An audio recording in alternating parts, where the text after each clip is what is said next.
2023, Farm Foundation opened its campus in the Midwest, a place where people come together to learn, collaborate, and experience agricultural innovation firsthand.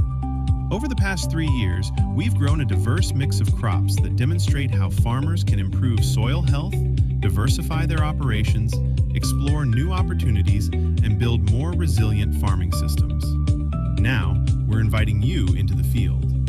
Over the next several weeks, we'll take a closer look at the crops growing on the Farm Foundation campus, how they're grown, why they matter, and what they can teach us about the future of food and agriculture.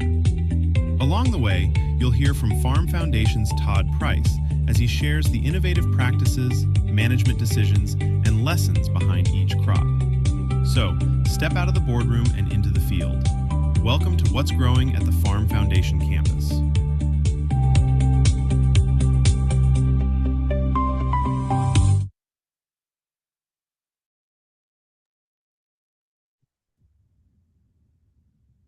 Good morning, everyone.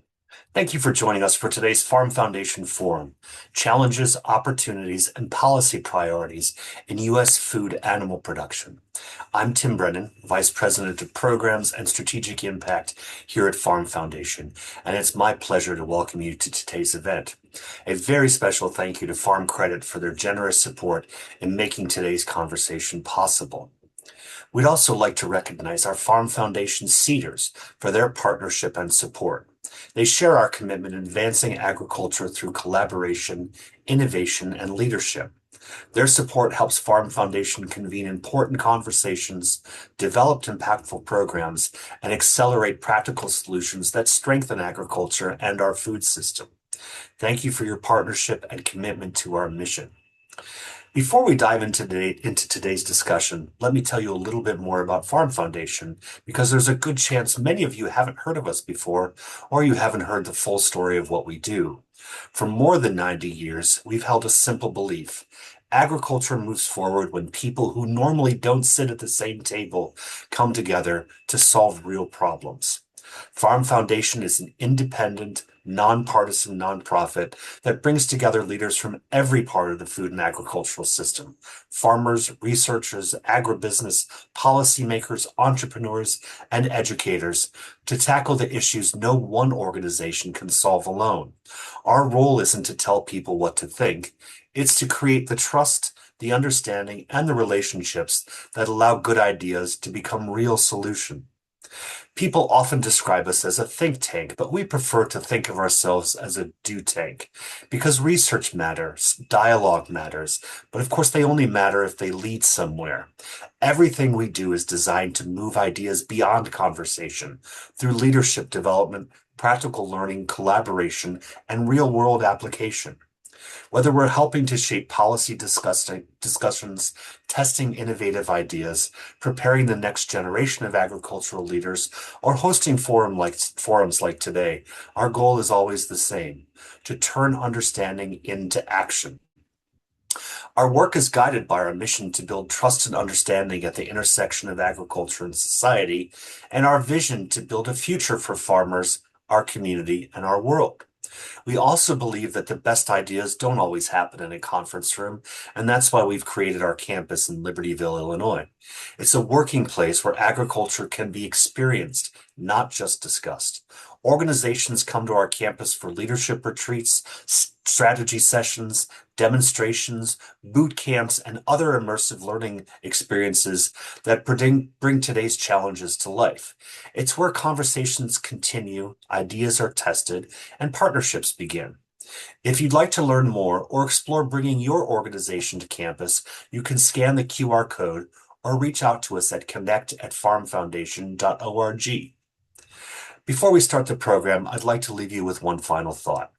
Everything you experience today, the conversations, the ideas, the connections, is made possible because people and organizations believe agriculture deserves a trusted place where difficult conversations can happen and practical solutions can emerge. As an independent nonprofit, Farm Foundation relies on philanthropic support to bring together diverse perspectives, develop leaders, and turn ideas into action across food and agriculture.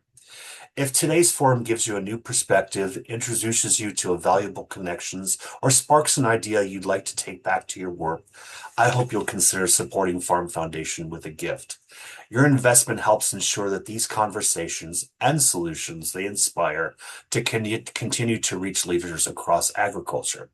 Our team will share a secure link in the chat, and you can also visit farmfoundation.org and click the donate button.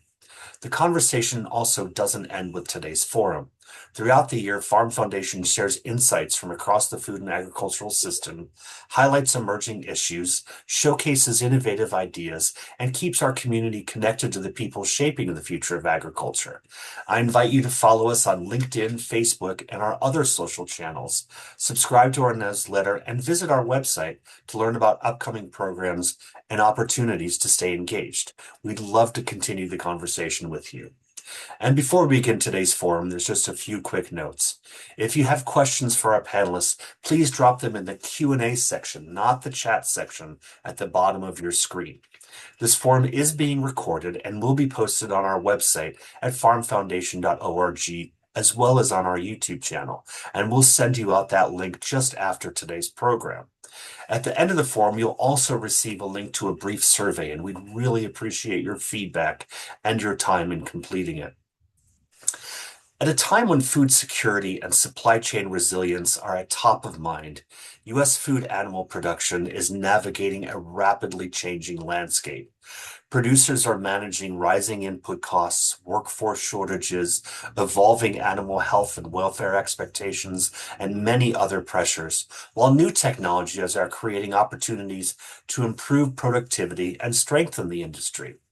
Today's forum will explore advances in animal nutrition, genetics, digital livestock technology, and disease prevention, along with the policy and market conditions needed to support innovation and long-term competitiveness in the sector.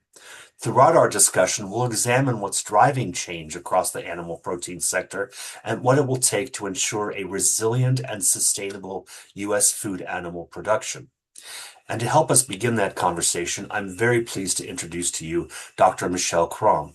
Michelle is a board-certified poultry veterinarian and a principal of Food Forward LLC, with over 15 years of experience in developing partnerships with businesses and research communities, regulatory agencies, and civil society organizations to drive improvement within the food system.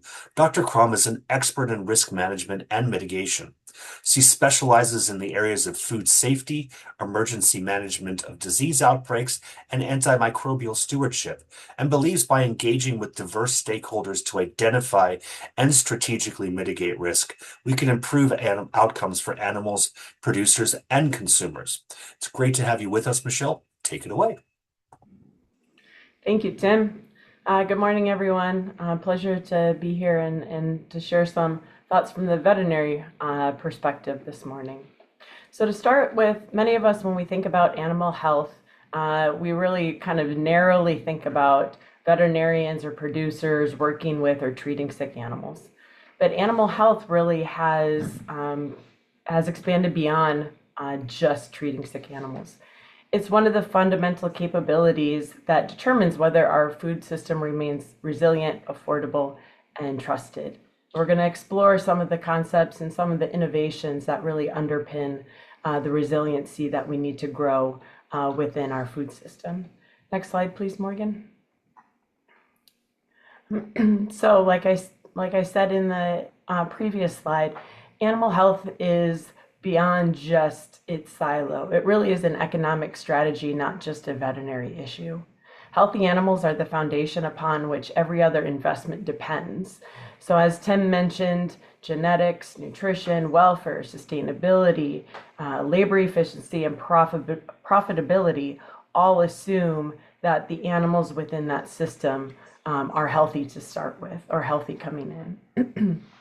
In addition, the affordability of protein obviously relies on being able to successfully raise and care for those animals and get them all the way to the point where they actually enter the human food chain. Sustainable production, again, as was mentioned by Tim to begin with, is an increasingly important part of how we raise animals. And ultimately, our economy, especially within food animals, really is impacted by our ability to move animals and products internationally through trade. Next slide, please. But as I think this audience can probably appreciate, our definition of risk just has become increasingly complicated. And again, from a food animal standpoint, we often think of risk solely related to animal disease. Of course, as a poultry veterinarian, highly pathogenic avian influenza has been part of our conversations now since 2022, as we continue to have regular outbreaks among poultry populations in the country. In addition, now we've added another foreign animal disease to the list, unfortunately, with New World screwworm making its way across Texas and with one spillover event. And of course, top of conversation continues to be things like African swine fever, watching foot and mouth disease outbreaks in Europe, hoping that that won't be an issue that, again, we additionally have to add to our list. And then, of course, there's emerging pathogens. In the poultry industry, this includes avian metapneumovirus, which made its way here for the first time ever last year, and really caused some significant losses that maybe went underappreciated because, again, we were also dealing with avian influenza. But in addition to animal health, risk also, of course, includes operational disruptions. And I think none of these things demonstrate those operational disruptions and how they can impact animal populations specifically more so than COVID-19, with the backflow of animals not having homes, not being able to have the appropriate slaughter capacity because of workforce shortages related to illnesses within the human population. And of course, all of us can appreciate transportation and supply chain disruptions, just given the geopolitical situation that we're living through across the globe. Next slide, please. So that really leads me to the core of my comments today, and then walking through a couple of case studies with regards to resiliency. And when we think about resilience, there's really three core capabilities that we need to focus on. Preventing disruptions, adapting when the disruption occurs, and then learning from the disruption. So if we think about prevention from an animal health standpoint, we might think about things like biosecurity, antimicrobial stewardship, what we're doing nutritionally to help support not just the growth, but also the immune function of the animals we're taking care of. The role of vaccinations, and of course, ultimately, since we're producing human food, where food safety comes into play. And maybe the way to think about all of these issues is that, the cheapest outbreak is the one that never occurs.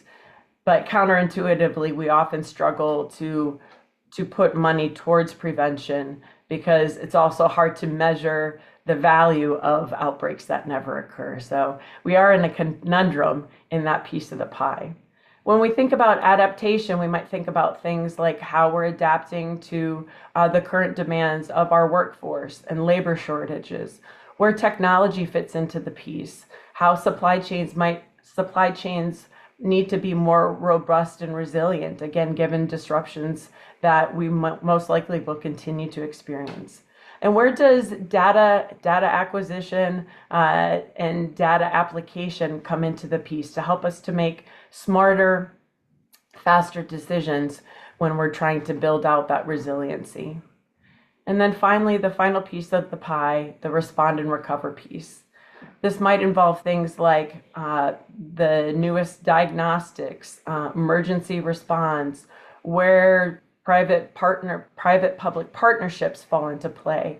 And again, where can we build in resiliency so not only can we hopefully prevent disasters, but we can respond and recover from disasters more quickly. Next slide, please. So now we're going to talk a little bit about some three particular spaces in which resiliency, and I think we can also talk about opportunities, both from a science standpoint as well as a policy standpoint. So first is stewardship. And often when we think about stewardship, we think, at least for me and maybe anybody else working in a live production system, we might automatically think about antimicrobial stewardship. But stewardship in general is about preserving resources while improving health outcomes, whether those are human health outcomes or animal health outcomes.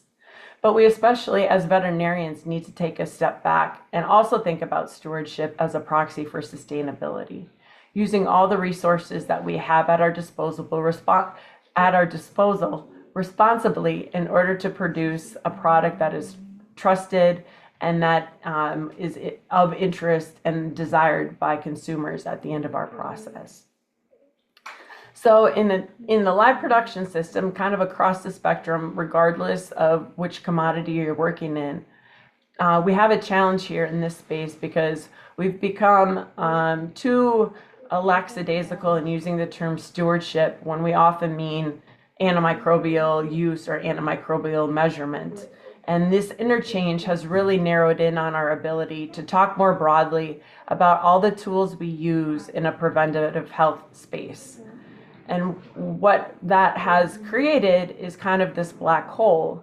So when consumers or even customers think about stewardship, they just solely think almost about how many antimicrobials might have been used in the animals before they became product.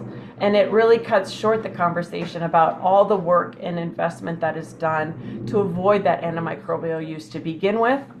And it creates a black hole in understanding and how animals are raised on farm. It also does us a disservice because it discounts the need for investment in all these preventative medicine strategies. So from a policy standpoint, preventing disease in the first place through policies that facilitate new products coming to market, adapt current regulatory structures to meet current demands are really critical in order for us to continue to support animal health in a way that is meaningful in the current global structure. Next slide, please.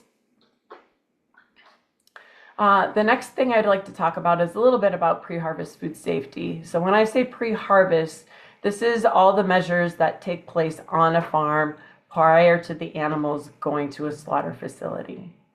And tailoring technology to focus on a particular strain of food pathogen versus the general species of, say, Salmonella is where our opportunity for growth and adaptation come.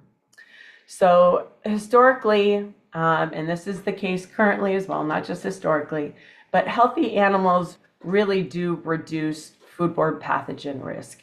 The stable gut flora, good housing and environmental conditions, clean water supply, all the things that go into raising animals in a healthy and stable environment also help to reduce foodborne pathogen loads overall and in general. Next slide, please. Our challenge here, or our opportunity to grow, is really around fine-tuning our ability to predict which strain of foodborne pathogen carries the greatest risk for humans and therefore should be at the top of our list to address. So with the exception of 0157H7 E. coli in cattle, it's very difficult for us to prioritize, say, strains of Salmonella to know which one might present the greatest food safety risk for people. However, we do have various streams of data available to help fine-tune and work through a prioritized list. So it is definitely an area in which we're learning and adapting, and we need investment to really identify the basic biomedical research that is required to know which genomic changes within a bacteria, say Salmonella, would make it an increased risk for food safety issues. On a policy front, this space with regards to data sharing is increasingly challenging for industry and public entities such as FSIS to really share data in a meaningful way to help inform better policy. And if we can go to the next slide, please, Morgan. So this is just an example. It might be too close to home for the rest of the group, but just as a reminder, in 2018, the turkey industry in particular experienced a very large outbreak of Salmonella Redding. It impacted something like over 70% of the turkey establishments in the country. And after the fact, we learned that there were two very specific changes in the genome of this particular Salmonella Redding that we could map over time. And that's what you're seeing kind of on this fancy graph. The blue is the historical group of Salmonella Reddings. The purple's kind of the intermediary. And then the orange is ultimately where most of the human isolates or human cases came from. If we go to the next slide, please. What was very interesting is that in this case, again, retrospectively, we could actually correlate human health cases or human cases of Salmonella Redding to those particular evolutions within this specific strain of Salmonella Redding. So we know it is possible to identify specific virulence factors to help us predict which strains of Salmonella might become more of a human health risk. So we just need to continue to invest in this area, again, to improve human health outcomes and reduce those food safety, foodborne risks. Next slide, please. Now, our final space that I wanted to talk a little bit about is business continuity. And business continuity plans are basically disaster plans built to minimize the impacts of supply chain disruptions. And unfortunately, in the poultry industry, as many of you can probably appreciate, we have lots of experience with developing and exercising business continuity plans. These plans, in the case of disease outbreaks, specifically allow for the movement of animals and their products under the threat of a foreign animal disease. So for example, if your neighborhood has highly pathogenic avian influenza, business continuity planning helps you to continue to move your animals with elevated biosecurity and testing, of course, but it minimizes the impact of disruptions to your supply chain. They are robust and they're developed through qualitative and quantitative data generation, and they contain very specific and timely risk mitigation strategies. And they're ultimately executed through collaboration between both industry and regulatory partners. The challenge here is that these plans present a lot of work that needs to occur ahead of an event. They need to be put together in anticipation that ultimately an event will occur because of the time and energy and research that it requires to put together. But the opportunity is that when these plans are designed, they do prevent disruptions. They minimize economic stress for both the food, for customers on the end of the supply chain, but also producers and integrators in the center of the supply chain. They are really designed to prevent large downstream effects that can come with those disruptions when they're unmitigated. And while the initial work to establish a given plan is a really heavy lift, the good news is that once the plan is established, when new information occurs or potentially when a pathogen changes, they can be relatively quickly adapted to meet those changes. Next slide, please. So the example here is the secure poultry supply. So this is just a screenshot from that website for those of you that are interested in learning more. It is also important that this is different than just simply having a robust biosecurity plan. The differentiation between having a biosecurity plan and having a robust continuity of business plan is that when you have a continuity of business plan, you're doing very specific actions in order to move either your animals or your products. Things like isolation periods, testing the animals both pre and post movement, in addition to elevated biosecurity requirements. And the question here isn't whether we'll face another emerging diseases. I think we can all agree that we will. The question is whether our systems can be designed, or we can put systems in place to design to absorb those emerging diseases without catastrophic disruptions. Next slide, please. So innovation in animal health, and we're not talking artificial insemination or avian influenza, but we are talking here where artificial intelligence can really help play a role in the innovations in animal health, where we can integrate things like precision livestock monitoring, genomics such as transcriptomics, so we can see how the animal's interacting with its environment or with a specific disease at the cellular level, how rapid diagnostics can be integrated with other data streams, ultimately to predict the next disease outbreak.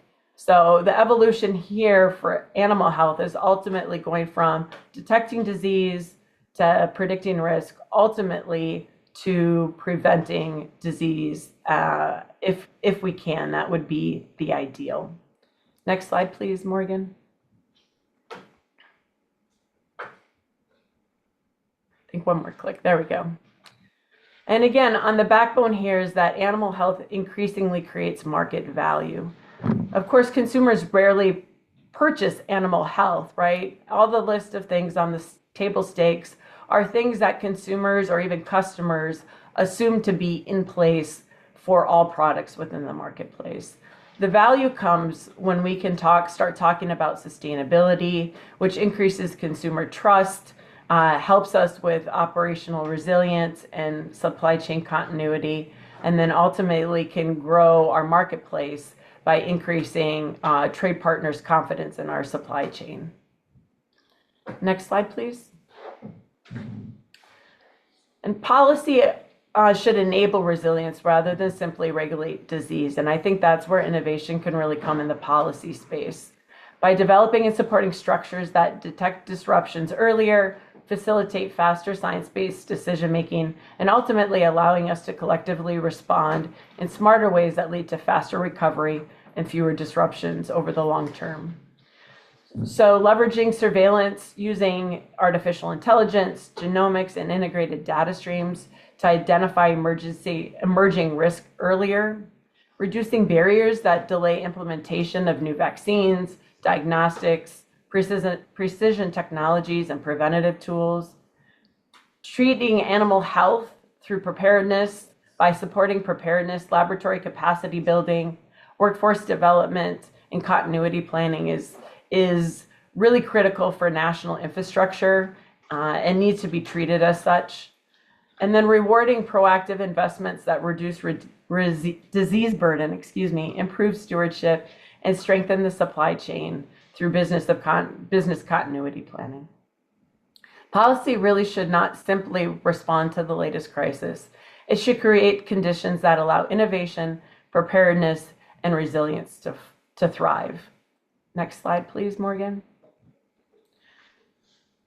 So that's all easily said, more said than done, because our current state is that we have deep understanding and appreciation for these areas of expertise as individual pillars of information, as expertise, and then from the policy standpoint, funding sources often address these individual pillars and not the collective need for data integration. Next slide, please. And that's ultimately where innovation needs to come. The next major gains in food animal production will come from the integration of genetics, nutrition, diagnostics, artificial intelligence, and health together. The farms that perform best over the next decade will be those that connect these disciplines into a single prevention-focused system. Healthy animals aren't the end goal, they're the platform that makes other innovations possible. Next slide, please. So in closing, while we are coming much closer, I believe, to being able to predict the next disruption, I'm not sure we're building food systems that can respond to that information. So I think that is the challenge. In addition to innovating and integrating various data sources so we can predict the next issue or supply chain disruption, we need to make sure that we're also building resilient systems that can respond to that information. And I think that's the opportunity before us. That's where innovation and policy must work together to build a much more resilient food supply. And with that, I'll close. Thank you. Thank you so much, Michelle. That was really terrific, and what a great way to start off this discussion. So next, I'm pleased to introduce Karen Scanlon. Karen is the Executive Vice President of Social Responsibility Strategy and Affairs at the Innovation Center for U.S. Dairy. She provides executive leadership for the U.S. Dairy Stewardship Commitment and its governing committees that guide social responsibility strategy, measurement, and reporting. She also advances the Innovation Center for U.S. Dairy's public perspective and presence, overseeing programs that deepen stakeholder engagement and celebrate and report the positive impacts of farms and companies, including the Dairy Sustainability Alliance. I'm also proud to share that Karen is a Farm Foundation Roundtable Fellow. So Karen, take it away. Thank you so much, Tim, and good morning, everyone. I'm delighted to be part of the conversation today about the future of U.S. food animal production. And as Tim said, I'm with Dairy Management Incorporated and the Innovation Center for U.S. Dairy. The Innovation Center, for those of you not familiar, was formed by farmers through the checkoff in 2008 as a unique national forum that brings together leaders from across the dairy value chain, farmers, cooperatives, processors, customers, allied industry, to address pre-competitive priorities and strengthen trust in the dairy sector. So I'm going to speak mostly from the dairy perspective today, but as Michelle was just saying, we can start in a place that's bigger than just dairy. When we're talking about animal agriculture and how it's shaping and preparing for the future, there's a similar set of forces acting across the animal ag sector: changing consumer expectations, rapid innovation, new technology, and some growing scrutiny from investors and public and others. So I think resilience in this environment requires seeing those shifts coming and adapting early, not waiting for the change when it's already here. So in dairy, health and wellness is one of the clearest places where those forces are showing up. Consumers are not just asking whether a food is nutritious in a general sense. More and more, they're asking, what can this food do for me? Can it help me feel better, support gut health, help with weight management? Does it fit into the goals I have for me and my family? At the same time, innovation is changing what products are possible, and artificial intelligence is beginning to change how people find information and make decisions. So even though my examples come from dairy, there's a bigger question that applies across animal agriculture. How do we stay resilient and relevant as expectations around food, health, trust, and technology keep changing? So the first force we'll talk about is the big shift in how consumers think about health and wellness. Increasingly, people are looking for outcomes, not just nutrients. They want foods and beverages that help them feel energized, support digestive health, manage weight, preserve muscle, and meet very personal wellness goals. So protein's a good example. We've all heard about this. In 2025, through some of our research, good source of protein was the top way consumers defined a healthy food, selected by 38% of consumers. And 70% said they were trying to consume more protein. High protein eating has moved well beyond sports nutrition, and it's now part of everyday conversations about health, aging, weight management, and family food choices. We're seeing the same thing with food as medicine and with GLP-1 medications. Consumers are connecting food choices more directly to health outcomes. Among current or recent GLP-1 users, 65% they said they seek out more protein. 59% look for more fiber, and many report choosing smaller portions and paying more attention to balanced nutrition. And that has real implications for food. If people are eating less or eating differently, then they're also expecting food to work harder for them. It needs to be nutrient dense, appealing, functional, and easy to fit into our daily routines. So that's where we find great opportunity for dairy. DMI's work found an estimated $150 billion market opportunity in these health and wellness demand moments. And about half of consumers are dissatisfied with the products they're currently buying to meet those needs. So that tells us it's not a crowded space where all consumers are already satisfied. It's a wide open opportunity area where dairy can bring credible nutrition science, better solutions, and products that fit the way people are trying to live today. So we don't need to invent a new story for dairy. We need to connect what's already true about dairy with the demand moments consumers care about now, and do it in ways that feel useful, modern, and easy to choose. So innovation is our second force that is impacting the industry.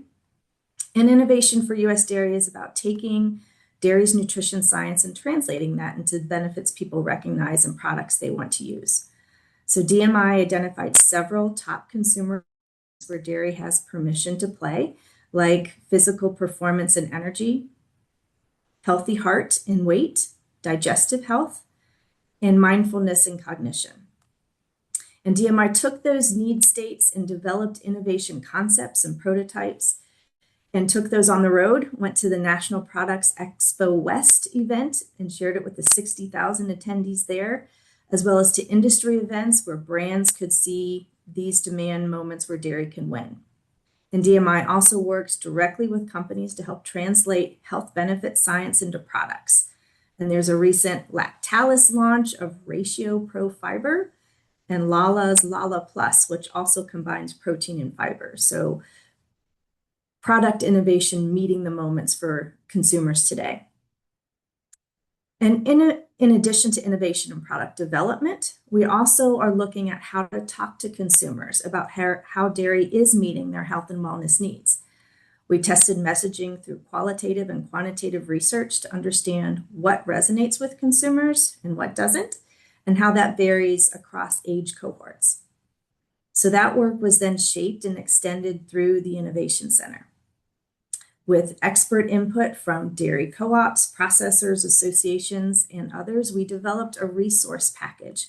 So think of it like a modern messaging playbook, a set of information and tools to help dairy companies understand how dairy meets these health moments and apply that insight to marketing, packaging, consumer communications, and where appropriate, product innovation decisions. So let me give you an example. There is a collective industry effort facilitated through the Innovation Center around the first 1,000 days. And the first 1,000 days, that's a period from pregnancy through a child's second birthday. And we know that dairy foods provide nutrients important during pregnancy and early childhood, supporting healthy development, digestion, and neurocognitive growth. So understanding this consumer need and how dairy can meet that need, we compiled the resources, the research, the analysis, and the tested messaging that can help many voices move together. The resources were shared through the Innovation Center's Dairy Communications Network, which connects 50 experts from dairy company marketing and communication areas. And the network was serving as both our distribution channel as well as the collaboration mechanism, helping companies and partners focus around the same opportunity while adapting tools for their own audiences.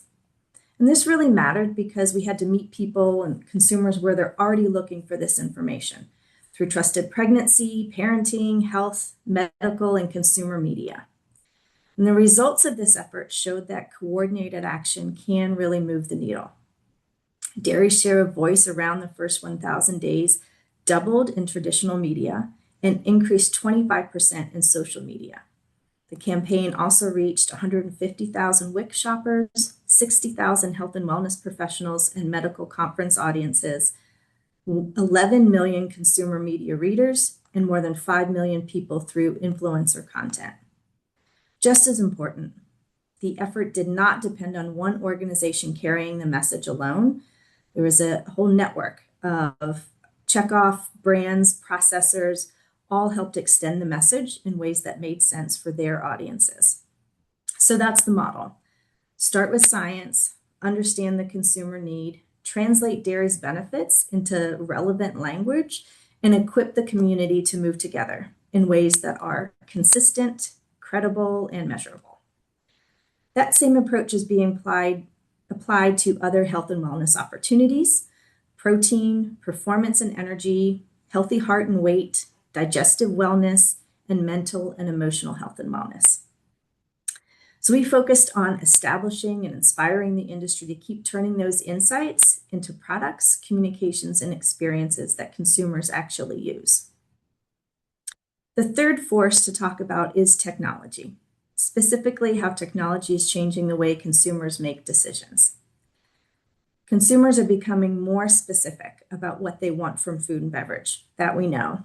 And they are also increasingly asking technology platforms for guidance on what to eat, what to buy, and what to believe about their food and beverages. In the past, someone might search online, look at several sources, and form their own conclusion. But increasingly, AI tools are doing that synthesis for them and giving them one answer to their question. So that creates our challenge. It's no longer about whether dairy shows up on the first page of search results. It's about whether AI systems see dairy science, expertise, and perspective as credible enough to be included in the answer it provides. So think about consumers asking, what is the best protein source after a workout? Or how can I support healthy aging? Or build me a high protein meal plan? Increasingly, the answers may come from AI before it comes from a healthcare professional or a nutrition label or a traditional search results page. So that's why DMI and the Innovation Center have started investing in work focused on AI and generative search.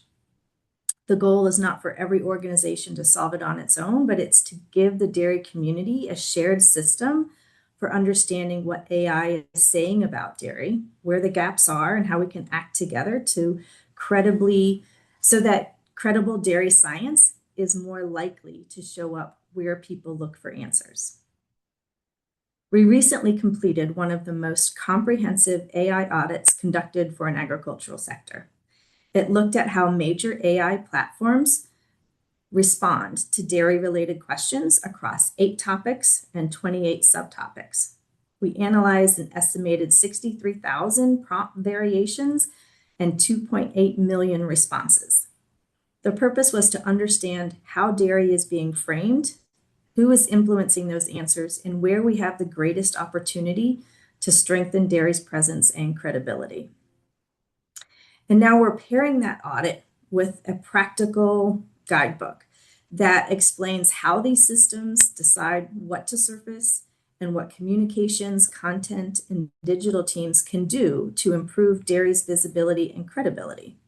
Now, it's not prescribing what any company should say or do, but it arms the industry with the best practices for artificial intelligence and includes actions such as strengthening owned content, improving technical signals, aligning earned media, and making sure credible dairy expertise is easier for AI systems to find and cite. So that's now where we get to the third piece of this strategy, and that's the collective action piece. It's intended to help participating organizations coordinate around priority topics, shared monitoring intelligence, content creation, and partner amplification, and of course, tracking what's working. In other words, it takes that same idea behind the first 1,000 days activation, where we have aligned science, aligned messaging, and coordinated execution, and applies it to AI-assisted search. So at the end of the day, it's not about chasing technology, it's about trust. When consumers ask questions about health, nutrition, and wellness, we want accurate, science-based information about dairy to be part of the answer. And we want the dairy community equipped to help that make that happen together. So let's connect these different forces back to the broader purpose of today's discussion.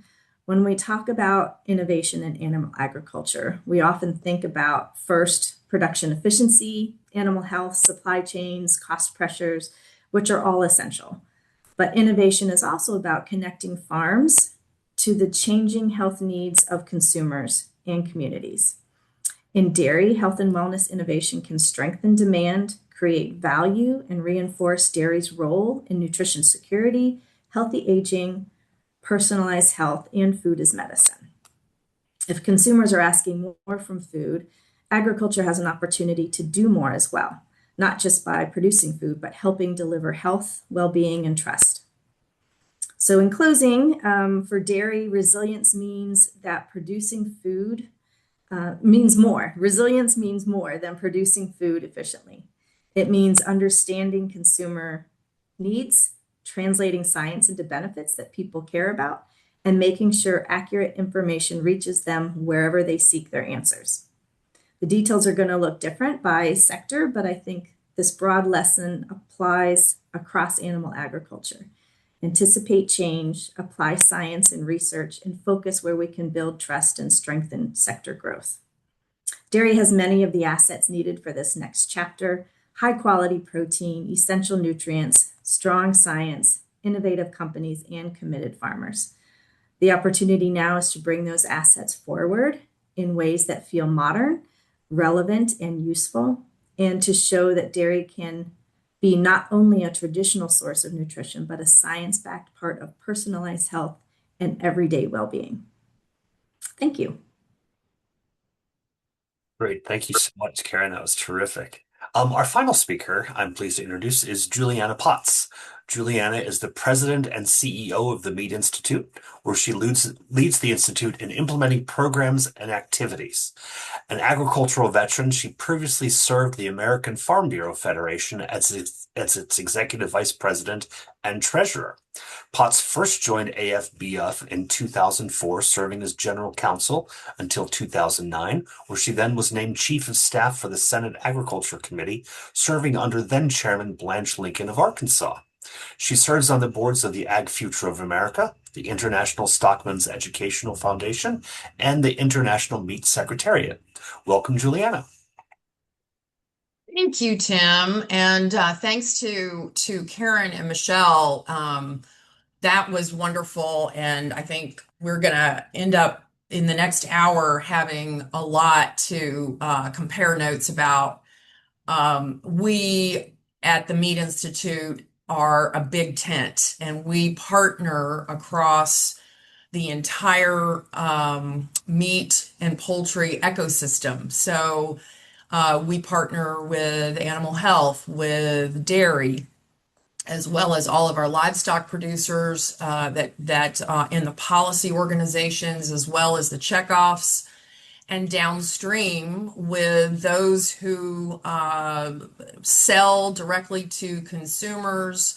We have established, relationships and ongoing projects with retail and food service. So I'm going to come at you from the Meat Institute's perspective as representing the interests and the businesses that pack and process meat and poultry, but also are in relation to a very large group of industry sectors that, working together, are tackling. Let me talk a little bit about the challenges, and then I'll talk a little bit more about the opportunities, but tackling both the challenges and the opportunities that we see. And Tim asked me to spend a little time thinking, kind of really 10 years down the road, what are the policy implications of things that we are dealing with and seeing right now? And so I'm going to talk to you a little bit about some of the big topics that Michelle really touched on, a lot of the pieces of the sustainability issues, and then Karen on changing consumer needs. Those are both inherent in the work that we are doing to help our members prepare for the future. So we here at the Meat Institute do all the things that you would expect in advocacy and education. We have a meat foundation, so we are engaged in scientific research, in food safety and nutrition and animal welfare, all the things. We provide scholarships to students. We're very concerned about the future of the industry and engage in policymaker discussions here at the federal level for sure, and increasingly at the state level as well.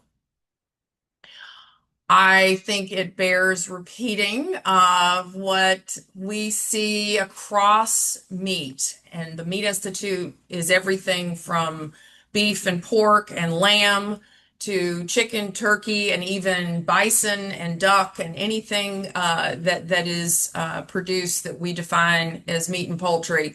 We represent companies that produce and process all of those types of products. We are in a moment when protein and the nutrient density of our products is on topics across policymakers' minds, consumers' minds. We see it in social media, and I really would not want to just focus on the Make America Healthy Again movement, but certainly as an underpinning for a lot of the policy discussion that is happening now.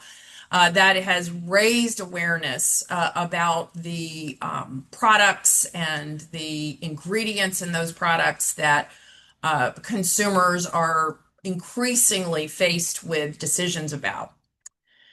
So demand for meat and poultry products is at an all-time high for what I have seen and experienced in my 30 years here in policy and law, legal practice in Washington. It is a very, very good time to be focused on nutrient density of animal protein across the board and lean into the kinds of information and data gathering and data sharing on what animal agriculture does for the diet. We have at the Meat Institute every spring a conference along with our retail partners called the Annual Meat Conference, very exotically named. And we every year update a consumer research project called the Power of Meat. Power of Meat is something that, broadly speaking, we update with the kinds of questions about trends that we're hearing about, things we're reading, we get a chance to test. And this year, particularly this past spring, I was struck by, even when inflation is at an all-time high for many new consumers, people still are buying and choosing animal protein products. And I think the best example of that is probably beef, which has experienced a incredible amount of growth of prices for consumers over recent months.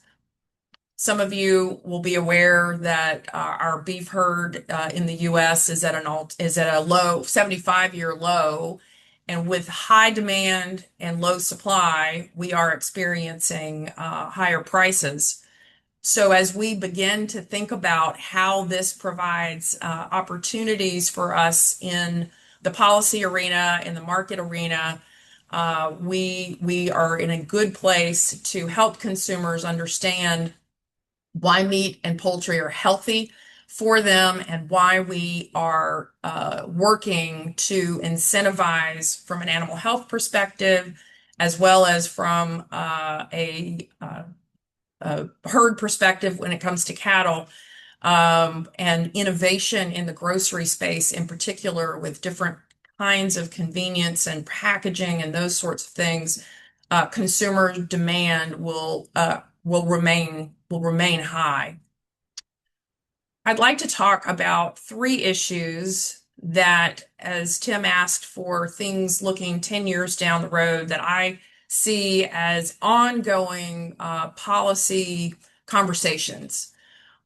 The dietary guidelines, the changes that were made last year or actually earlier this year, have really changed the conversation about meat and poultry. It's very visible on the inverted pyramid when you see animal products, animal protein at the top. There has been a large movement of eat real food that HHS and USDA have engaged in. And by and large, this is a very beneficial movement toward eating these nutrient-dense products that have been we've been part of that conversation ongoing. What is also on the table, though, is trying to help consumers, whether it's through labeling or other rules, federal and state, define ultra-processed foods. Ultra-processed foods and its definition concerns us if it is overly broad.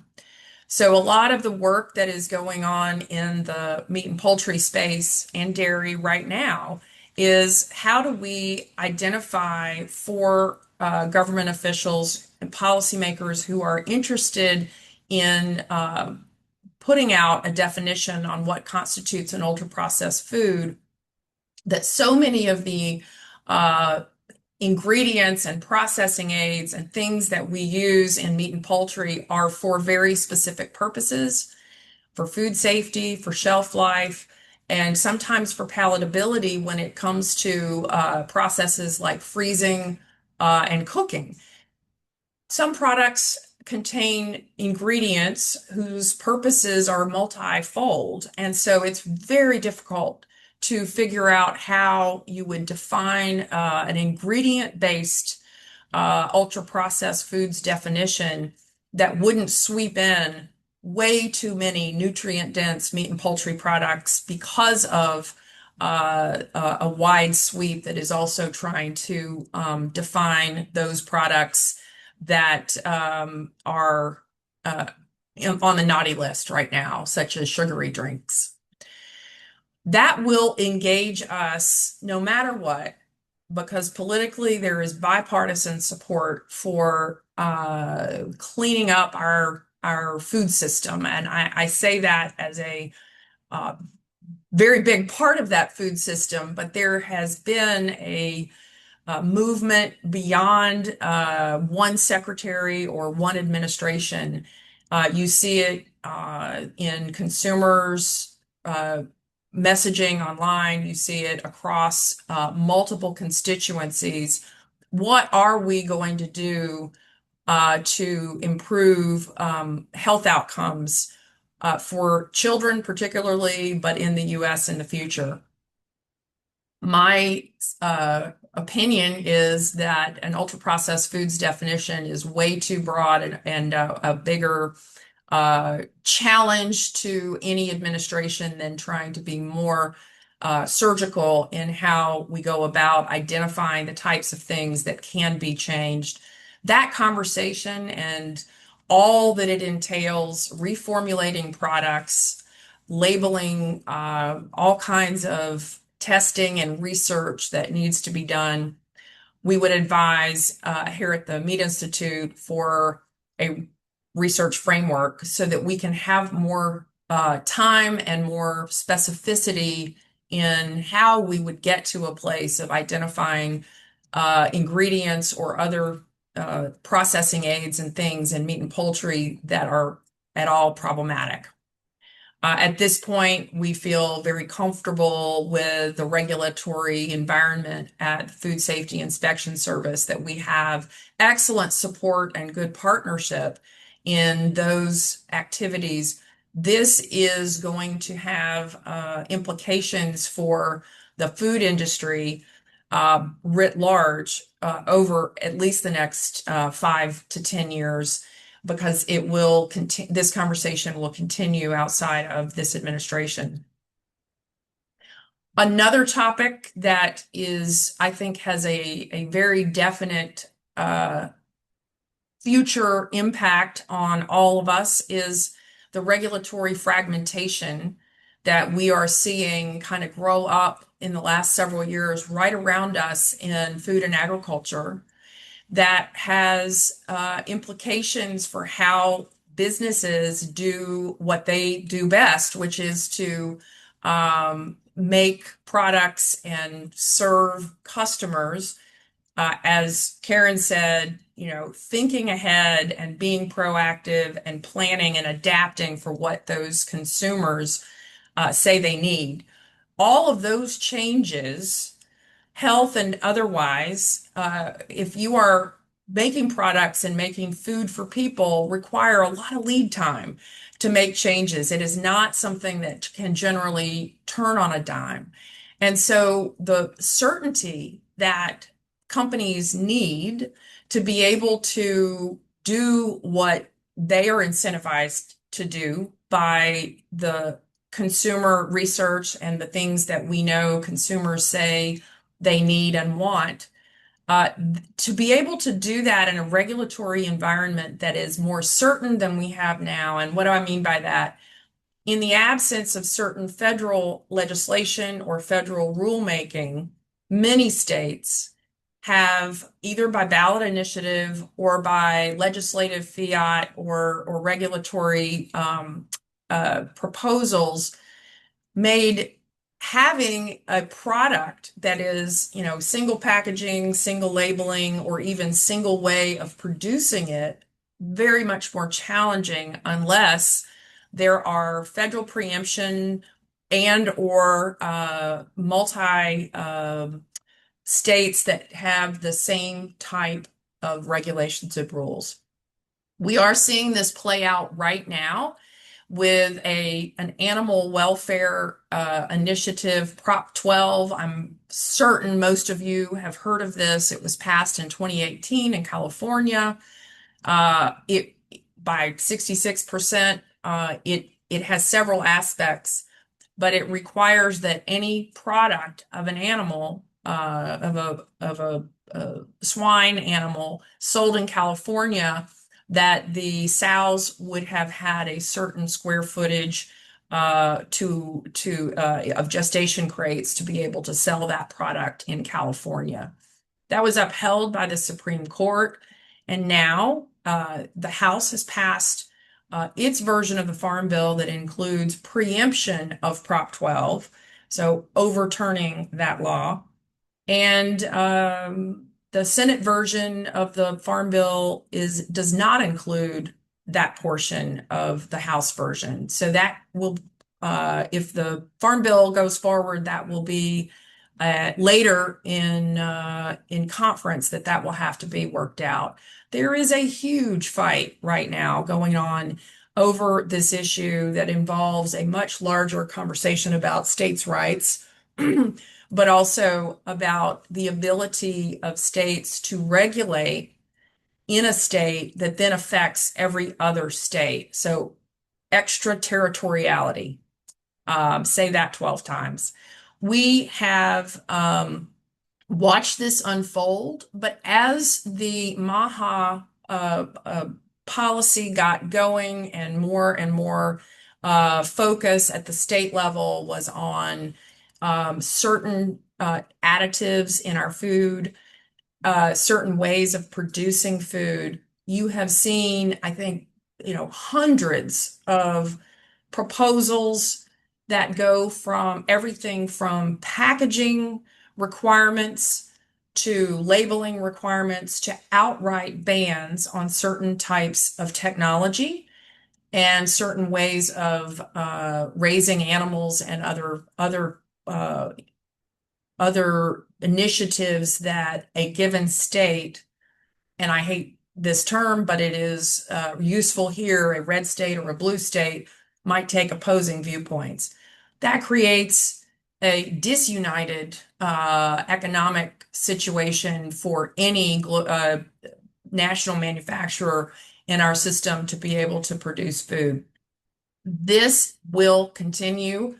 Again, I think it's driven a lot by the conversation, the larger conversation we are having about food and how we deal with balkanized state regulations that go all the way back to the farm will be on our plates for the next several years and does present a very large challenge to the industry on both the downstream food and food service and retail, as well as on our farms.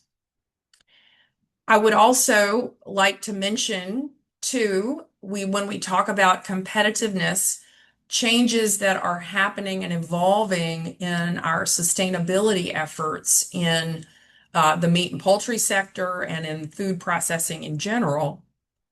Last week, I had in Chicago, the Meat Institute had an executive board meeting. We had three speakers at our board meeting from outside the organization. One from the retailer HEB in Texas. If any of you are from Texas, you'll know that brand very, very well. We had the lead supply chain officer for McDonald's in the US. Very interesting conversation. And then we had David Newman, the CEO of the Pork Board. Every conversation we had was in some way tied back to how we are approaching sustainability, animal health, how we have widened our lens to what sustainability in animal agriculture really looks like going forward. So we have in the Meat Institute for several years focused on consumer trust with an initiative that we have called the Protein Pact, PACT, for people, animals, and the climate of tomorrow. We partner with the dairy industry, with meat exporters, with corn and soy and other groups, everyone involved in the animal protein space. The objective is to earn consumer trust. The way that we have focused on that is through multiple initiatives that involve food safety and animal welfare, workers in our plants and on our farms, as well as our nutritional benefits and environmental impact. So we define sustainability quite broadly.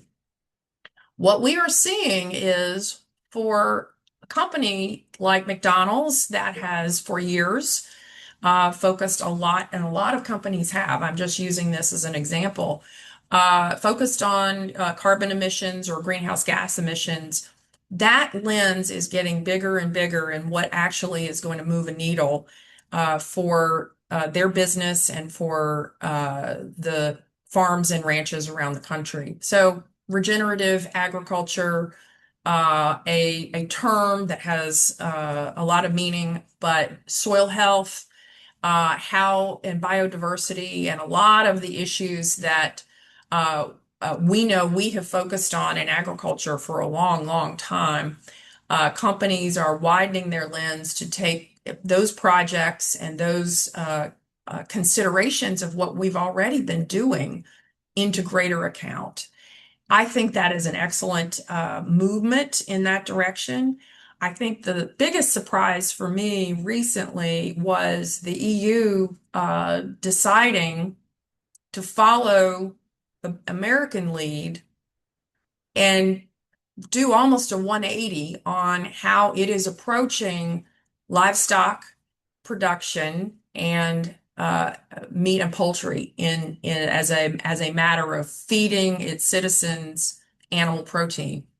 It is amazing. Read the European Commission statement. It really does sound like what we in the animal protein space have been saying here in the US, that livestock production is part of the solution for our having a sustainable planet. It is not the evil villain, and that people need nutrient-dense animal protein, and there aren't any other products that provide that as much as animal protein does. So there is a protein action plan and a livestock strategy. I think, that for the next 5 to 10 years, we will be working very closely with our partners in the global community to ensure that we're moving all of those things in the right direction.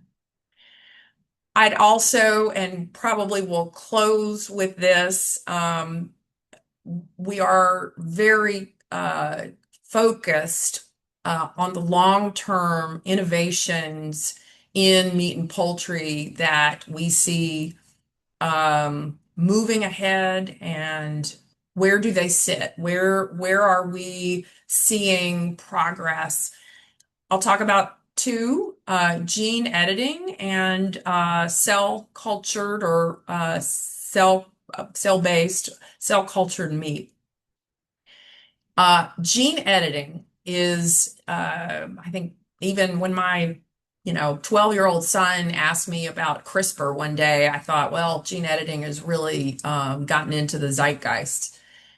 But PIC, focusing on not the technology, but the imminent PRRS resistant pig that would be a huge benefit to animal health and to hog farmers around the country who deal with PRRS outbreaks with no great options other than depopulation, could be a real game changer. The questions that everyone asks, because we're not yet at a point when all trading partners have adopted approved the technology in a particular gene edited environment or animal. In this case, the PRRS resistant gene. It is not going to be widely adopted. We don't think by farmers or by meat processors until our trading partners are quite sure they're accepting of it and consumers are understand and have spoken. So what does that mean? Right now, there's not a lot of understanding about gene editing. Not zero, but not a lot of understanding about what is a gene edit, how does it compare to a genetically modified organism, and what is commercialized and when will it be commercialized. Consumers generally are just uninformed. There's a bit of skepticism in the consumer research we've seen about adoption. But when we think about the technology now writ large, not just any particular animal or gene edit, it is an amazing opportunity for both animal health, for environmental impact, for farmers' bottom lines, for commercial traits that consumers may really, really value. So I think there's a lot of work to be done in that area. The Meat Institute does not yet have a policy position, but is very supportive of the science and the research that needs to be done, the work that needs to be done to understand consumer acceptance and how that will transpire. But it's here to stay, and I think the breadth of products that are already on the way to commercialization outside of animals is very exciting, and we'll look with a lot of interest on how those things are adopted, how they work out in their respective spaces. And finally, cell cultured meat. A lot of attention, in past years to meat alternatives that also swept in products that were not based on extrapolating cells from an actual animal, but were substitutes. You recall the great IPOs of Impossible and Beyond Meat that went sky high and then have had a less than stellar performance given how processed and really how the difference, I think, in flavor and taste and texture and all those things that people discovered as they tried them after they were novel. I'm not talking about the non-meat alternatives. Those are for another day. They have had an impact on how conventional meat has been acceptable or has accepted alternatives because they were so they were so inhospitable to conventional meat production in the beginning. I think that could be said of some of the cell cultured commentary as well. But cell cultured is on its way to your table.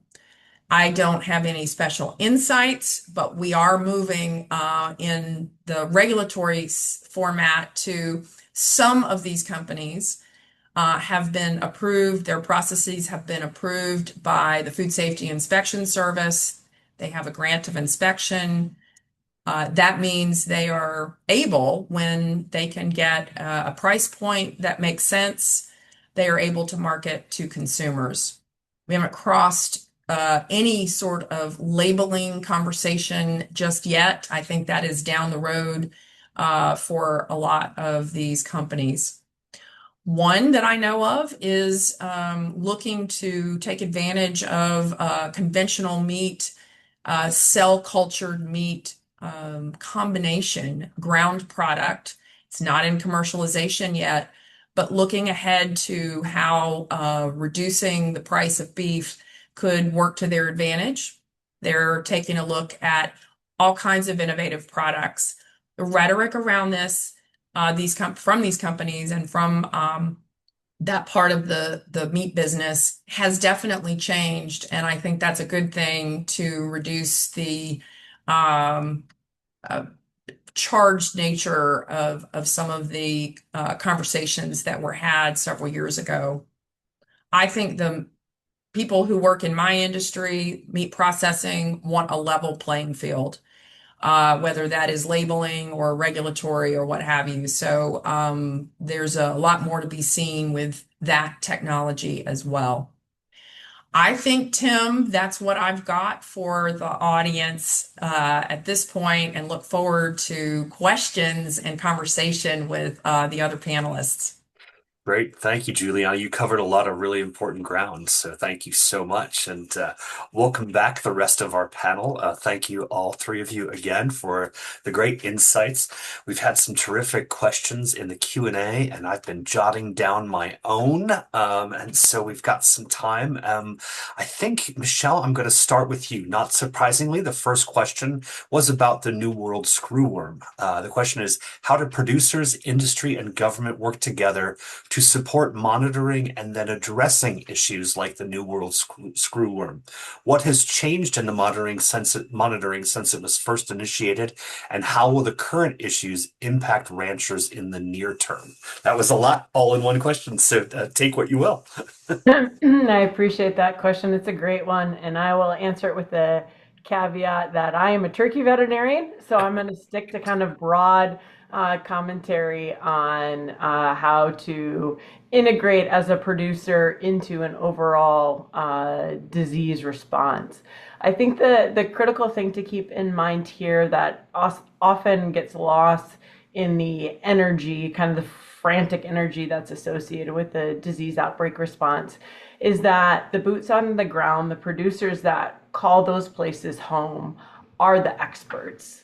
So to the question, for example, on monitoring, the producer-based group would be the expertise that regulators should be tapping into to make sure that monitoring is set up in locations and in ways where it can actually be impactful and be action oriented for producers.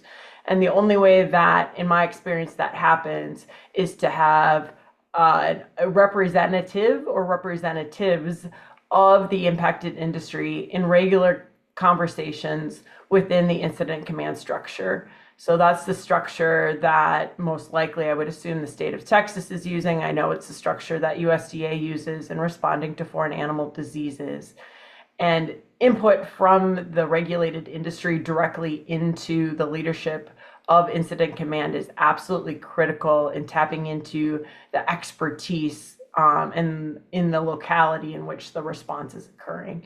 So I can't really necessarily address specific New World screwworm monitoring, but I think it's critical for producers in the area that haven't had the opportunity to have conversations with incident command, you guys probably need to be having those conversations to make sure that the response is as efficient and effective as it should be. Quick question that I don't know the answer to that just occurred to me is New World schoolroom only affecting beef cattle or is it affecting multi-species? Yeah, it's been detected in both large and small ruminants. So I know we've had a handful of goat cases, and then we had some drama over a dog as well. A dog that I think at the end of the day, when the dust settled, calls New Mexico home, but was actually diagnosed in Texas. So it's basically a pest that can find home in any warm-blooded creature. Wow. Okay. Thank you so much for that. Karen, I'm going to turn to you for this question as our resident innovation specialist. What barriers, whether they are technical, economic, or regulatory, do you think are slowing innovation in your sector or across the animal protein sector in general? Well, innovation is a broad space, but I would I would say investment in research and development and creating that innovation pipeline. So we have more people, more young people interested in being innovative and trying out those new ideas and being well funded to explore those ideas in a an academic space and get those innovations on a science trajectory. So we have more technology coming, proven technology coming to the industry and able to meet the needs. So that investment in research and development and that pipeline to practical application, being able to, the more investment we have, we can shorten that timeline so that we can get from idea to testing to practical application in a much faster timeline. Great. Tim, can I make a comment on that as well? Um, so in addition to having a robust enough pipeline, one of the conversations I've been able to participate in is how regulatory structures need to be more adaptive to make sure when those innovations come to the marketplace, they have a space in which they can be approved and enter into the commercial market space. So I know, for example, FDA Center for Veterinary Medicine actually has a whole published strategic plan around how to better support innovation from the policy and regulatory standpoint to make sure, as Karen outlined, once those innovations make it kind of through the gamut where they feel like they might have a place in the marketplace, that there's a regulatory structure. If it's a regulated innovation, that there's a way to actually approve that to get it into the marketplace. Because just by the nature of the beast, policy almost always, or regulation almost always, lags innovation. And so the need to make sure that regulators are aware of innovations coming so they can be thinking about, okay, so what does that mean for us with the regulatory hat on to make sure that we can help support getting those things into the marketplace more quickly. Great. Juliana, thinking about the new or the farm bills that are currently weaving their way, I think, through the Senate now. I think the House has one they're finally comfortable with. But are there policies in there that you think are the most important or very important to ensuring the long-term competitiveness of U.S. animal production? So there's not a lot of policy in the farm bill that we are, engaged with. We're sitting on the sidelines of that whole Prop 12 preemption discussion because we have members who have invested in Prop 12 compliant pork. And so we are sitting outside of that one. I've been watching all of the discussion around what Congress is willing to preempt and at the state level and what it is not. willing to preempt. So, in addition, on the House side, there was a lot of drama around some pesticide liability protections, based on FIFRA labeling, and that was something that got stripped by, frankly, a House member who was citing MAHA as a reason for doing that. And those kinds of things go back to what I said earlier about regulatory fragmentation at the state level. What we're not willing to do, at the federal level that might preempt different state laws that impact animal agriculture, we're going to wind up in a very different scenario of trying to produce animals, label products, and formulate products in many, many different ways in order to participate in the marketplace. And most businesses are just going to find that untenable. Are there other state level policies that you think are moving towards a federal policy? I think we all tend to feel that whatever California does, eventually we'll all be complying with. But there are other states that I've seen, like Pennsylvania, that are writing their own farm bill these days. Are you concerned, or do you see a movement towards more state action, sort of moving faster than perhaps FDA or USDA? 100% yes. So it depends on the point of view, perhaps, of the administration in a state or state legislature. But out of California, we have something now called Extended Producer Responsibility, EPR. So that is basically a tax on your packaging. So there are groups like us whose members are going to be subject to this additional cost. I can't even take the time to go into all the burdens, but we're seeing that, in Oregon, and it's popping up in other places. It's going to have a huge business and operational impact, as the law kind of gets underway. Another one is ultra processed foods are being defined differently in different states. So there's a big need for Congress to engage in the federal policy making that it feels is important on these issues. Great. Karen, you had a simple question in the Q&A that says, where can we get a copy of that handbook? Is that something that you're able to share? It's shared with the dairy community, so dairy processors and cooperatives.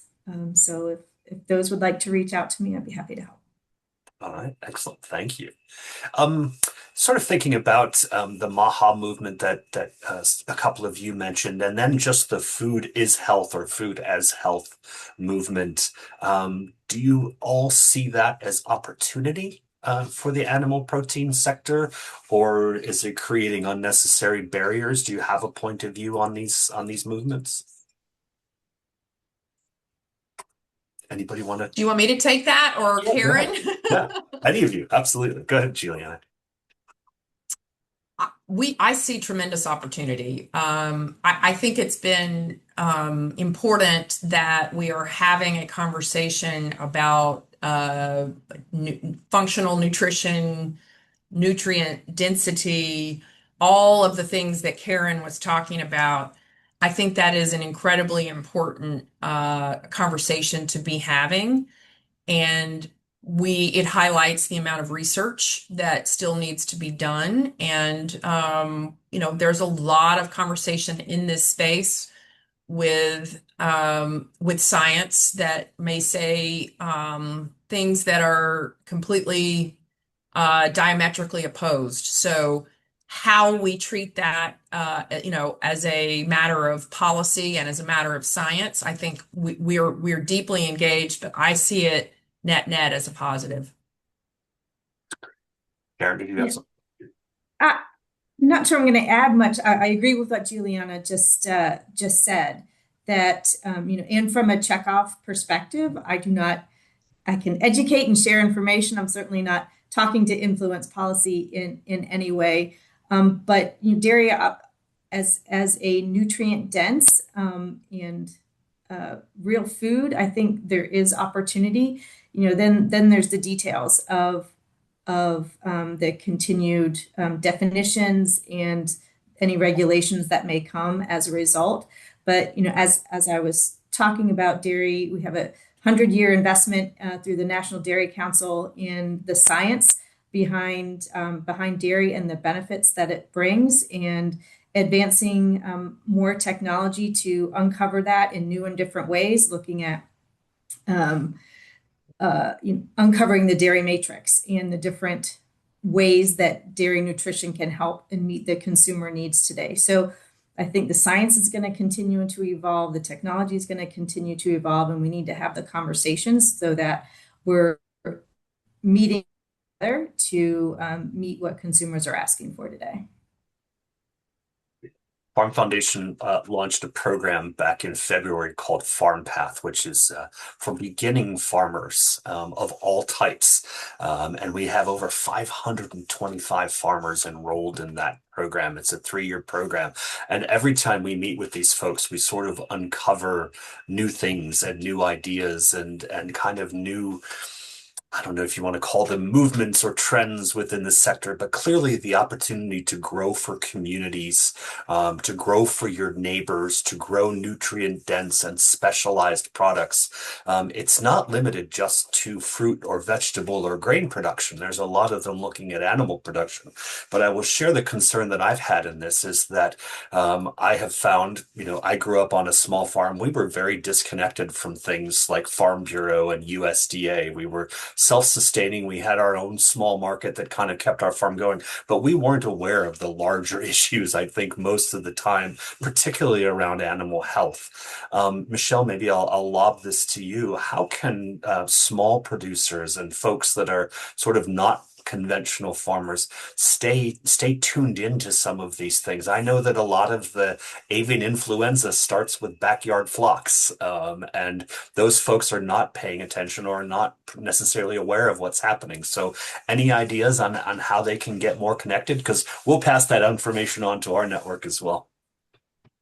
Yeah, I think we're all representing to different degrees, different sectors or multiple sectors, and within our ranks is obviously the role of the veterinarian. So for folks that are really trying to stay abreast of what's happening kind of in the greater animal health space, making sure that you, one, have a veterinarian that you have a relationship with, so that if something does happen in your neighborhood, you have somebody to turn to that knows your operation, knows your animals, and can help kind of address your anxieties when they arise. I think more broadly, of course, on anything that's emerging, USDA has done an excellent job of continuing to update kind of all the dashboards and all the information, regardless of whether you're concerned about avian influenza or New World screwworm. And then many agricultural states, you have either a Board of Animal Health or some equivalent that regulates the animal health space for your state, and very often agriculturally focused states would also have the same information tailored to a more local audience, and would have additional resources to tap into if you needed more information, or potentially if you had very specific questions on, for example, is my movement of my animal to the county fair impacted by New World screwworm, right? So the list of resources kind of depends on the question, but I would say the USDA and or your local Department of Ag or Board of Animal Health would be 2 resources of truth that would be really important to reach out to. Terrific. Thank you. Karen, I have a question for you. Where have you seen successful collaboration between producers, processors, retailers, and researchers along the lines of sustainability? Well, an example that comes to mind is a collaborative effort that was initiated through a number of dairy value chain partners.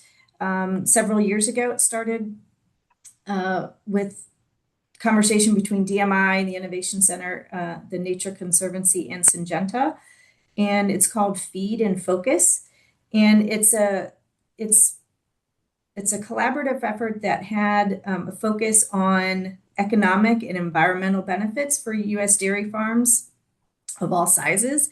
And it was really about being replicable and scalable regenerative ag practices with a farmer first approach, really focusing on tailoring and giving meaningful advice that is practical and meaningful and workable for farms.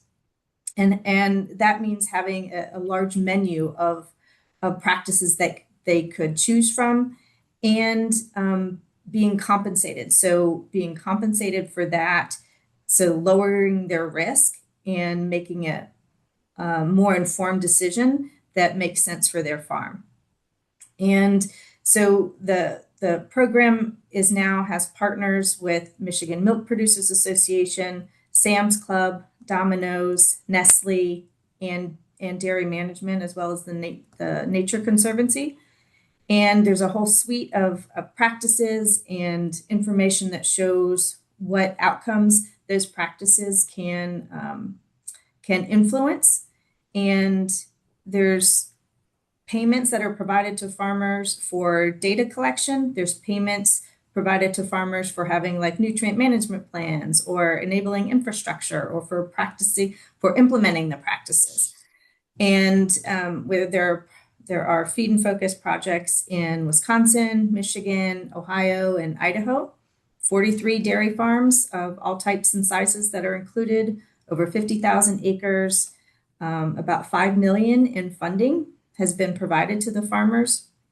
And there's a very high satisfaction rate among the farmers that are participating, and a high durability of those practices after the program ends. So we think there's a lot of success in there. Very good. That's great. Michelle, the next question is for you from Brad Siegel from the Michigan Department of Agriculture and Rural Development. He said, you mentioned workforce development among your suggested policy priorities. We've faced decades of fewer DVMs caring for food animals, 90% fewer DVMs in this area since World War II. That's remarkable. While large producers seem to be able to afford veterinarian care, smaller rural producers frequently are not able or willing to pay for veterinarian care. There seems to be a growing outbreak risk in the food animal sector, whether it's large or small producers, as well as public health due to potential zoonosis. This would seem to be a risk compounded by an increase in emerging diseases and a contraction of rural health access. Do you share this concern, and what actions do you recommend be undertaken to address this veterinarian workforce issue for food animals? And Karen and Juliana, you're welcome to join in as well if you'd like. Yeah, I think that's a relatively fair painting of food animal practice as it stands. I can say from a policy standpoint in this space, the American Veterinary Medical Association has been dogged about the need to support veterinarians interested in rural practices, or just areas of veterinarian deserts, because those can exist in urban areas as well, through things like grant funding and incentives to serve in an area for a period of time in order to relieve student debt. Because the bigger picture to that is it's not only incomes overall, but it is the cost of becoming a veterinarian as well. I think the average student loan debt for new veterinarians is somewhere around the realm of $250,000. So if you're incurring that amount of debt and you're entering a rural workforce where people are going to struggle to pay you for that education, you can see that it's actually kind of both ends of the spectrum. It's the cost of education as well as access and interest from a veterinary standpoint. I do know that, again, in agriculturally robust states, that there's a focus in many veterinary schools to pull in kids from rural communities to incentivize them to come into vet school with the hopes that they are going to either go back to their community or at least a higher likelihood of retaining them for that work. I'll just close by saying one of the other challenges in specifically the veterinary sector is really the lack of succession planning for producers that are looking to retire. So we've spent, an hour and 40 minutes now talking about innovation. For a lot of these folks, innovation has not been part of their succession plan. So it's also a big deterrent for young veterinarians coming out who, know practice as it's practice in a referral hospital to enter into a rural practice that has not had any innovation investment, in 50 years potentially. And there are, like, I know my own state of Minnesota actually has made grant money available for veterinarians who are looking to invest in practices because of that issue. So there's a lot of policy opportunities, I think, to offset that. I would also say that from a producer standpoint, there's a need to adjust expectations as well. So reaching out in the middle of the night when the sick cow has been sick for 3 days and now it's an emergency is just not probably the reality for producers anymore too. So there's changes on the veterinary side of things, but also some expectations that we need some producer behavior changes as well in order to make sure that the veterinarians that are trying to support you are finding some level of work-life balance, which of course is almost nearly impossible, but not being called out in the middle of the night when it could have been an issue that could have been addressed 3 days prior, for example. Anybody else have a comment on that they'd like to share? I'll just say that you need veterinarians at the Food Safety Inspection Service if you slaughter, and along with just general inspection force issues, those that government work has not kept up with probably industry in terms of what they pay and benefits and all that. So I think we've been talking about that with USDA for a while, but it is not possible to slaughter without having veterinary people in the vet space there, and so it is an issue for processing as well. There's a quick resource question. I'm not sure if any of you will know, but the question is, are there a FAQ info paper that lists all of the state's requirements for inspection or quality control for direct to consumer sales from farm to consumer? Are you aware of any resources along those lines? I think as Juliana mentioned before, with the segmentation between state regulations, you probably just need to go to the State Department of Agriculture website for each state you're interested in to figure out either if it's listed there or who to contact depending on which product you're concerned about. Juliana, staying with processing, post-COVID, we saw a tremendous impact on the supply chain because of the lack of processing facilities that had shut down because of lack of workers. The variety of issues that came up, and I know during the Biden administration, I think even early in the Trump administration, investments were made to build and modernize processing facilities. Do you have a sort of state of the union on that? Has it improved? Is it going to get better? Yes, I felt like at the end of the summer in 2020, we had this dip, and by August, September, it wasn't maybe what we would have expected under normal circumstances, but the throughput was back, which I considered. I mean, a lot of people talked about how what a failure it was to be down at 50% capacity in a plant because of workers not coming into work or illness or not being at the right place on the line. I mean, you can't just interchange people on the line. They have specialties. So it was terrible what happened during that period. But rather than seeing it through the lens of it was a failure, I thought it was a huge resilience story. to be back up and going and having worked through a lot of the PPE issues and regulatory issues and getting, continuing to have a place for the animals to go was pretty amazing. I would say, at the time I was asked about investments in automation, and we've certainly seen that. We have two new beef slaughter plants that have come online in the past couple of years, Sustainable Beef in Nebraska and True West in Idaho. And, from when you build one from the ground up, you can do all kinds of things to improve, efficiencies and all of that. So I think there's a great sense of we learned a lot in our industry during COVID. We've made a lot of changes, and the kinds of things that we're preparing for now are in Michelle's world. We have animal disease on our minds all the time. And so, as she mentioned about sort of managing that risk and being proactive about it, the companies, the plants, the plant managers, I mean, tabletop exercises and the kind of what happens if something like ASF were to overtake us. We work hand in glove with the livestock industry on those kinds of things. Great. Any other comments?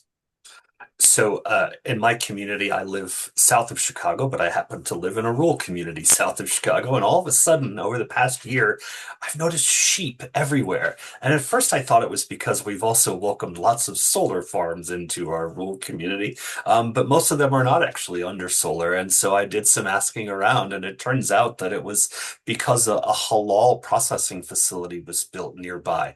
And they sort of put out the call to farmers that they were in the sheep market and looking for lamb and mutton, which just really, I think, is so interesting to me on how the investment in infrastructure can radically change a community. We're a pretty traditional Illinois corn and soy community that has now welcomed animal agriculture, which I would argue hasn't been here since the probably 1980s at the earliest.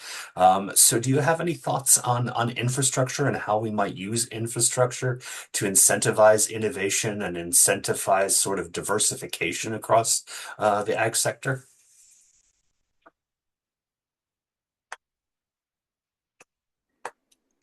I'll maybe take it to start with while Juliana and Kieran are thinking. I think specifically from an animal health standpoint, diversification is something that's really tough to manage. So I think H5 influenza is a perfect example. So I call Minnesota home. When I was in practice, I was primarily in Minnesota and Wisconsin, working with turkey producers. And it was very common to have a diversified farm where we're milking cows in the morning. We're going to go do chores in the turkey barn. Mid-morning, we're going to go milk the cows again, and we're going to go back into the turkey barns because nobody thought that dairy cows were an existential threat to the health of poultry. And now we know better. So I think while from an economic resiliency piece, which is absolutely important for producers to have, that idea of what am I mixing together to diversify really needs some very careful thought. Because to be quite honest, no one would have guessed that the udder of a dairy cow was a perfect spot to grow H5 influenza, but now we know that it is. And so just kind of thinking about how, if I'm on the animal side of things, if I'm going to diversify, how do I do that in a thoughtful manner where I can still protect the animals, not only from the diseases I know, but also from the diseases that I potentially don't know about and from each other. Michelle, I thought it was a great idea to add two new turkeys to my farm like 3 years ago, just for the fun of having two turkeys, and only to find out that I can't mix my turkeys and chickens together because they share all sorts of zoonotic problems. So Yep, increase exactly. the size of my chicken coop. Well, thank you so much for that. Let's switch over real quick to an issue that just keeps emerging all over. And as you were talking, I kept thinking about it, and that's single-use plastics. All of your sectors rely very heavily on that, and I can't imagine dairy or beef or chicken or anything without that. Are your sectors working on alternatives to single-use plastics, and what do those innovations look like? Maybe Karen, I'll start with you. Dairy seems to be an area where there are glass bottles of milk available, but there's still a lot of plastic.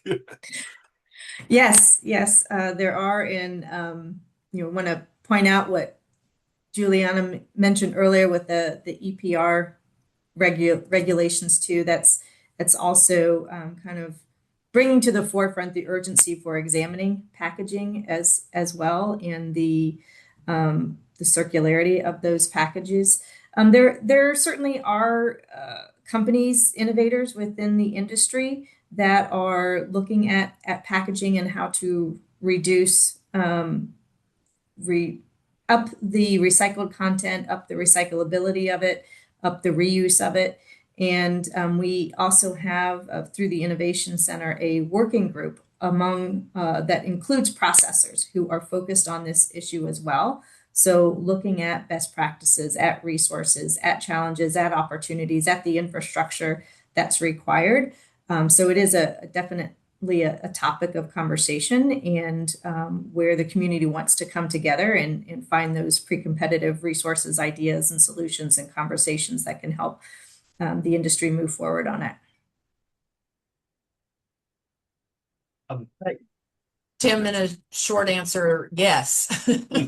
We have, as members of the organization, also, suppliers who make the packaging for meat and poultry products, which have, various uses that go beyond just can you get it home from the store without it leaking all over your car. They're, very specific regulated, types of films and things that have a very important food safety purpose as well. There is all kinds of innovation going on in the space, but we are part of a number of coalitions, because this isn't just a meat and poultry and dairy issue. This is an issue across all of sort of food sectors, I think. So there's a lot going on in the innovation space, but the vast majority of our uses now are still for purposes other than, is it chemically recyclable? Does it, is it recyclable in a different context than going to the landfill? There's, we're part of those discussions, but I can't tell you that it's been solved. So, but it is a very, very important business issue for my industry. Michelle, there was a question that asks, how can organic and natural grown producers work towards animal stewardship without the heavy use of vaccinations and heavy antibiotic anti-parasitic use, as many of us prefer more natural methods of herd and flock management? Yeah, I think that's a great question. And I think one of the important things to keep in mind is that regardless of kind of what package the animal protein ultimately ends up in, we're all interested in supporting animal health and welfare until we get to that point. So with regards to the question in particular, I would separate vaccines from the other tools in the toolbox. Obviously, from an organic standpoint, you have to do that. When it comes to preventative medicine, getting away from vaccination is really difficult in order to still maintain health and welfare expectations. So you really can't predict in your specific neighborhood. Maybe someday we will, but we're not there yet, on what those disease pressures may or may not be. So vaccine is still a really important part of supporting health and welfare of animals, again, regardless of what type of production system you are under. With regards to kind of treatment and prevention tools outside of vaccines, I mean, there's a space that we could probably have a whole day with regards to innovation, with thinking about things like the amount of probiotics now that are commonplace. Again, almost regardless of whether you were in a traditional production system or an organic production system. I know in poultry, it is commonplace for chickens, turkeys to receive probiotics on a regular basis because it helps support health, and anything that also helps support health is important from a producer sustainability and economic built-in economic incentive. The use of essential oils, of prebiotic fibers, again, are all really important tools that just become more important when you're in an organic system. I think probably the biggest challenge, again, regardless of whether you're organic or traditional system, is this areas of parasite control. And it is in a space in which, even before New World screwworm, we were really, I think, across, I'm going to guess, because I know it's the case for poultry, but I think just in general, anti-parasitics for all of the animals in the food space is a very large need for innovation, both from things that can be used to help support care in organic systems, but also just in overall traditional systems as well. Terrific. Unfortunately, I think we've come to the end of our time. We have lots of great questions still going on, so thank you to the audience for all the great questions. Thank you, Juliana, Karen, and Michelle. You were all absolutely terrific. Thank you for your time and your insights, your expertise. We appreciate everyone's engagement with us today, and we would love to hear your feedback. So please take a moment to share your comments about today's session in the brief survey you'll see at the conclusion of this forum. And remember, if you enjoyed today's discussion and would like to support Farm Foundation's work, we invite you to consider making a donation. Thank you again for joining us, and we'll look forward to seeing you at a future Farm Foundation forum. Have a great day.